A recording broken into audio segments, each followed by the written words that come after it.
Alright, let's make this one quick. This is about emotions that serve you and serve your change. So, I'm going to tell you an unpopular opinion, and men, I'm speaking to you here. You need to get pissed off. And I'm speaking from my experience and when I've pushed myself to change the most.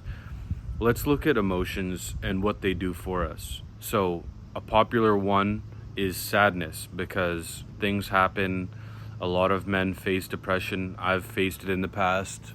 I know it is real and it's a real thing that can happen and you can experience, but it's not something that you're completely powerless over. And I have a lot of experience in that field. I'll dive into that later.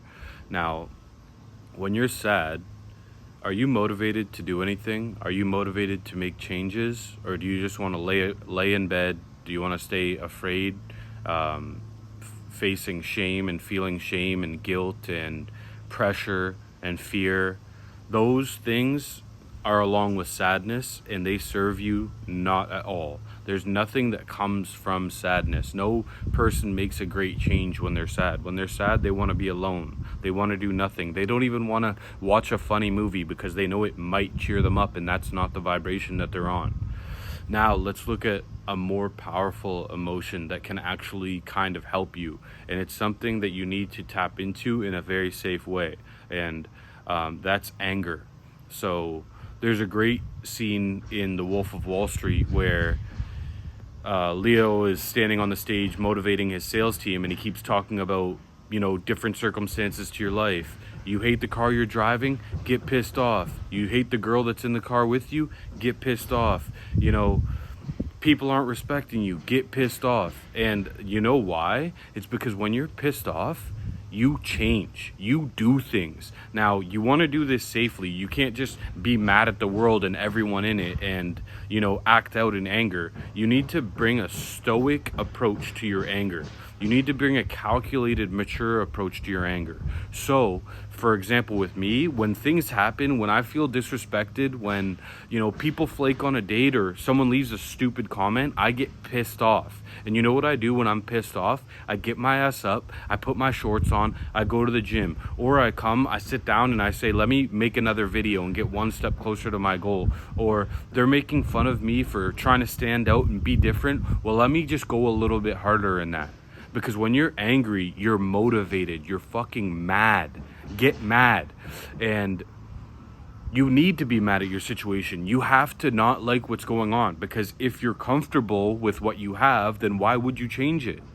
But if you're pissed off at what you have, I'm pissed off. I'm disappointed. I should be further than where I am now. And you know what? That anger is motivating me, it's pushing me, and it's helping me change. It's keeping me from making the same mistakes that I've made in the past. And now listen, that doesn't mean I'm perfect. That doesn't mean I no longer make mistakes. But if I've cut down the amount of mistakes and the same mistake I'm making by 90%, do you think that would make a change in my life and the results that I'm getting? Because it is.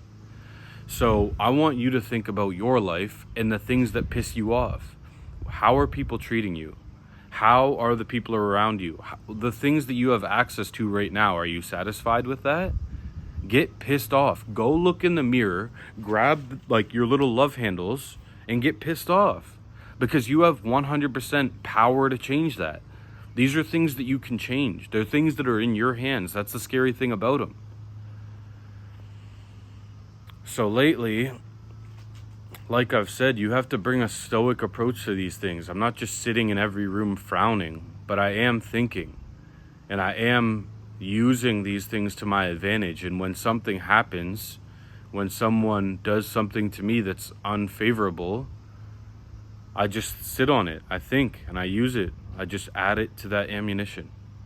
Doesn't mean I'm flipping out and getting all emotional and breaking shit and crying and doing something that would land me or somebody else in jail or the hospital. That gets you nowhere. That's for little boys. The real scary people, you'll do something bad to them, and you know what they'll do? They'll just sit there. They might not even speak. They might just listen. They might just shake their head. And you know what they're doing that whole time?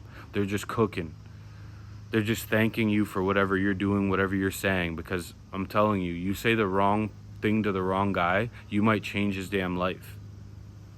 Those are the real G's. When someone disrespects you in that way, I'm reading a book called Choose Your Enemies Wisely by Patrick Bet-David, and it is so fucking powerful.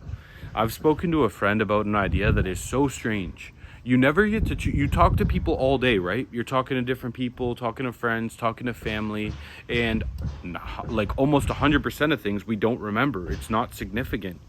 But every once in a while, someone says something that just sticks with you. It never, ever, ever leaves your mind because of what they said, whether it's good or it's bad. So that's why you need to be careful, and you need to choose your enemies wisely. And that's why I've said in the past, a common strategy I use is I'll just lull them to sleep. I might completely dislike you, but I'll never tell you. You're doing something wrong, I'll never tell you. I'll just let you cook. I'll let you do your thing. Because maybe the one time that I diss you and I say you'll never be shit, that's the phrase that changes your whole entire life. So get pissed off. Start listening more.